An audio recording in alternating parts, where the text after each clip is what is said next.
حضرت کیسے ہیں؟ حضرت یہ جادو کے متعلق جو مجرب سے مجرب عمل ہو کہ جادو کی کاٹ کر دیے جائے، بہت ہی آسان طریقے سے. جی قرآن میں جا بجا بہت سارے آیات ہیں جو جادو کی ختم کرنے کے لیے مجرب ہیں، اور اس میں سورہ فلق وغیرہ، سورہ ناس وغیرہ یہ بھی ہیں. لیکن آج میں آپ کو بتا رہا ہوں سورہ بقرہ کی آخری 2 آیاتیں، آمن الرسول بما انزل الیہ من ربہ والمؤمنون، یہاں سے لے کر آخر تک، لا یکلف اللہ نفسا الا وسعها، یہ 2 آیاتیں بہت ہی مجرب ہیں.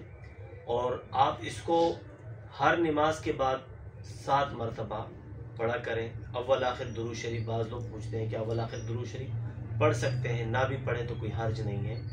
تو یہ 7 مرتبہ ہر نماز کے بعد وہیں بیٹھ کر پڑھیں، پانی گلاس پر دم کریں اور یہ پیتے رہیں. اور ان کی جو دن کی تعداد ہے یہ 7 دن بھی ہے. اگر آپ کو افاقہ ہوا تو اس کو آپ آگے بھی بڑھا سکتے ہیں، 11 دن، اس کو آپ 21 دن بھی کر سکتے ہیں.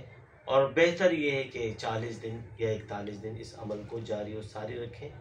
انشاءاللہ اللہ کے فضل و کرم سے جتنا بھی سخت جادو ہوگا اس قرآنی آیات کی برکت سے اور آپ کی اس کے اوپر یقین سے اور آپ کی اس کی مداومت یعنی روز پڑھنے سے یہ آپ کا جادو اور سحر ختم ہو جائے گا اور آپ کی مشکلات آسان ہو جائیں گی.